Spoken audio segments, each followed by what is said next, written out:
I thought I had explained what we were doing fairly well, but apparently it didn't quite sink in.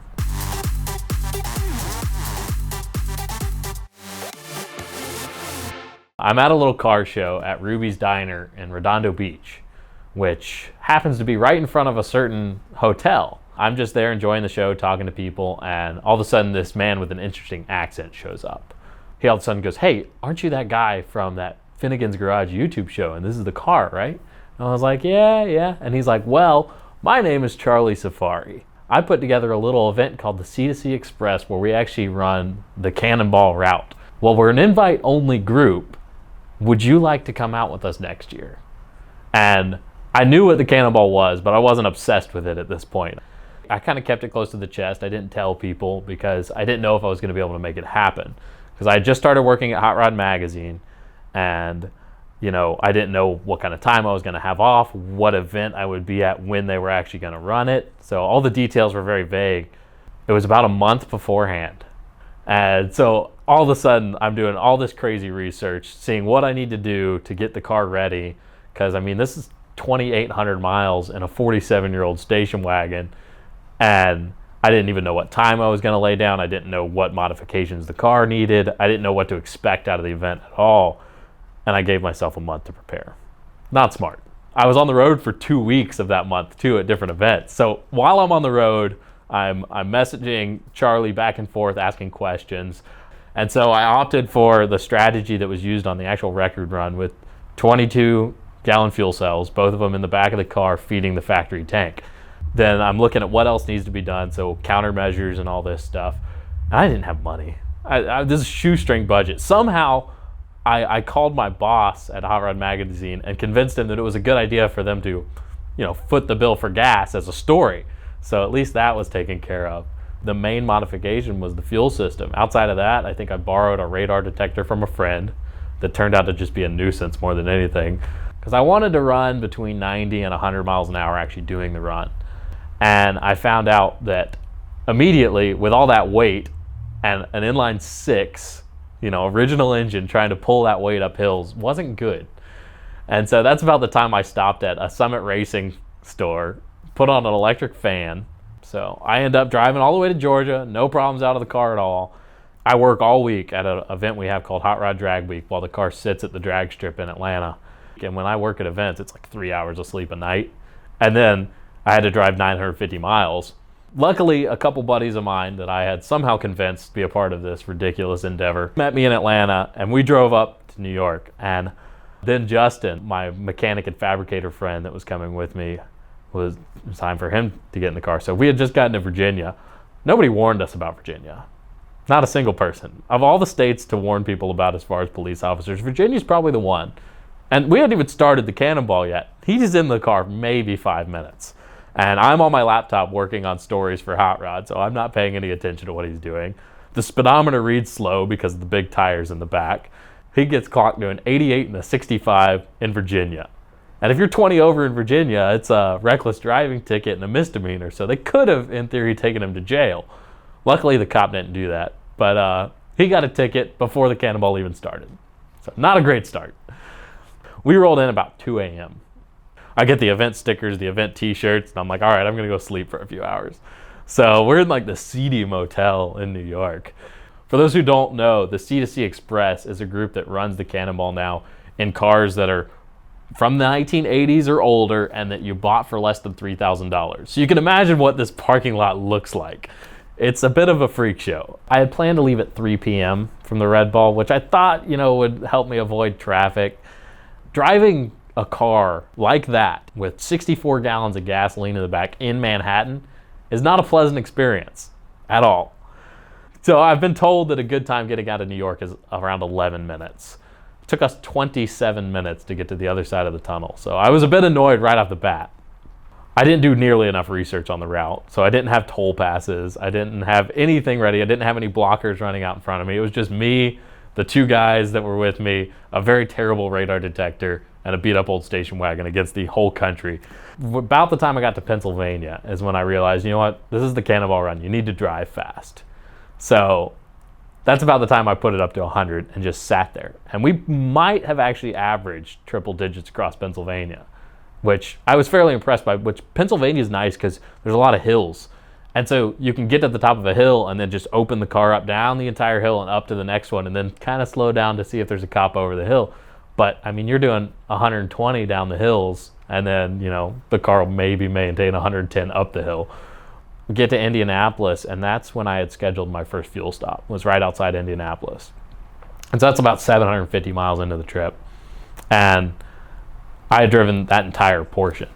Then that's when Justin took over, and I had asked him if he was okay to drive, considering he had already gotten a ticket before the event ever started. And I desperately needed sleep at this point. So I climb in the back of the car, and I set an alarm for 2 hours from when I fell asleep because I wanted to wake up and see how things were going. And so I fall asleep for 2 hours, no idea what's going on. I wake up, and Justin's doing 65 miles an hour. And I'm like, Justin, what are you doing? He's like, well, there's been construction. I've seen a couple cops. I don't want to get another ticket. And I'm like, oh, man. And I tried to sit there and be like okay with it. But the record that I had set out to beat was the one set by Arnie in the 74 Dodge Monaco. And they did 34 hours and 17 minutes from New York to LA, which is fast, but it's attainable for the car that I was in because I didn't want to set my goals too high. I sat there for maybe 2 minutes and I was like, nope, Justin, you got to pull over. We switch and I just peel out of the spot, immediately back up to 110 in this place that, was 65 probably. So not smart. Justin felt bad and he's like, I'm sorry, man. I didn't have it in me to do it. And I'm like, oh, I'm not mad. Just tell me if you're not going to drive fast because I'm way too competitive when it comes to this kind of stuff. And I don't know. I drove clear all the way across the country from that. We stopped again, I think, in Oklahoma City area for fuel. And I asked Lee, the other co-driver, like, would you be willing to drive fast? And he goes, well, I might do 85, but I'm not going to drive through construction zones at 100 like you're doing. And I was like, that's fair. So I'll just keep driving. So I drove all the way from Indianapolis till Flagstaff, Arizona. And I had gotten the average up to 84 miles an hour at this point.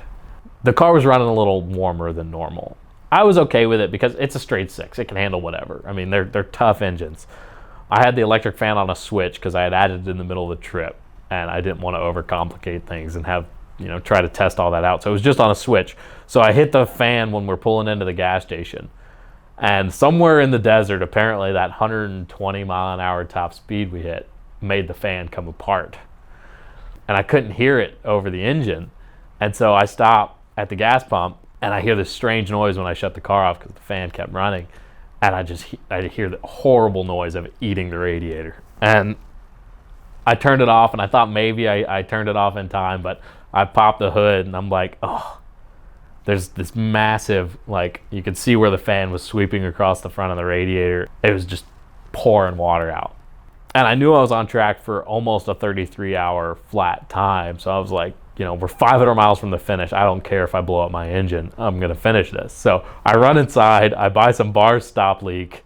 I buy, 7 gallons of distilled water just out of the fridge too. So it's as cold as possible. And we dumped this concoction of water wetter, distilled water, and bar stop leak in the radiator. Maybe added 5 minutes to the stop. And by the time we left the gas station, the final stop, I think we'd been stopped for 56 minutes total, which is not bad. And that's counting New York, which was added 15 minutes to that because you're sitting at traffic lights. And I'm sitting at 110 at this point with a very busted car in the middle of the Arizona desert. And it's slowly creeping up and creeping up and creeping up. And I'm like, all right, that's about the hottest I've seen it. As long as it stays there, it'll be fine. No, it kept going. And eventually, there's a space past the green bar that has an H. And that's all it is. It's not red or anything. It just has an H. It hit the H and just sat there. And I kept in it. I stayed in 100. I was like, yeah, it might be at 250 degrees. It's an old inline 6. It'll be fine. And it was fine up until the point steam started pouring out the hood. And so I was like, yeah, I should probably pull over now. And I pull off to the side. And the car's still idling, which is amazing because it's nuclear meltdown mode at this point. And it's why is it still running? I don't understand. But I cut the car off and it took 4 gallons of coolant. The car may have been air cooled there for a minute. fired right back up, and we're driving again. And I'm like, this is just ridiculous. It doesn't make any sense to me. As a car guy, I know that this engine should be destroyed. That's the point where I was like, all right, we probably need to take a little bit of time and fix this thing. So I was a bit despondent at this point because, the record is completely out of sight at that point. There's no way that I'm going to be able to fix the car and make it to the Portofino before the 34-hour, 17-minute mark. But I parked the car and it's not leaking anymore. And I don't know why, because, seeing the amount of damage that was done to this radiator, I was like, there's no way. But somehow, some way, the car held together. And so I just let it cool off. I put the mechanical fan back on that I had taken off, only a few days earlier. We had taken maybe an hour and a half waiting for the car to cool off and fixing it. And so the time was gone, but we're part of this group chat with the C2C Express, and I see the taxi still behind me. So Charlie Safari, the guy who organizes it, ran this year in a Ford LTD, done up like a taxi cab. It had fresh on the license plate like the Prince of Bel Air. I mean, the thing was awesome. But I still had a chance to beat him. And so we get back on the road. We're in California at this point, and it's getting dark. And the temperature's going down outside. And so the car could handle a little more. So we kick it up to 90, and it does fine at 90. And then Lee's like, all right, I don't want to drive any faster. And I was like, okay, well, I'll jump back in the driver's seat. So then we're doing 100 again across California because I just wanted to finish in front of the taxi cab because at least I would beat somebody. And end up pulling into the Portofino Hotel and Marina with a big welcome committee at 36 hours and 53 minutes, which, while is mildly disappointing to me, I learned a lot on this run, and it turns out it's the fastest AMC to ever do it. And it's not the only one. There have been 2 or 3 others. It's one of those bucket list items for car guys to actually do a proper Cannonball run from the Red Ball to the Portofino. I still want that classic car record, even though it's been improved upon. A Monte Carlo this year, Ultra Beige as they called it, did it in 33:34. It's a legendary thing. It's this group of degenerates and scofflaws that kind of, a bit of a middle finger to the powers that be. And I don't know. I've never really been a rule breaker, but this was a fun rule to break. Shrewd negotiation starts with finding the right car, and the best way to do that is with Autotempest.com. Autotempest allows you to compare the results from Craigslist nationally with all the top listing sites. So visit Autotempest.com today and see where your next dream car is hiding.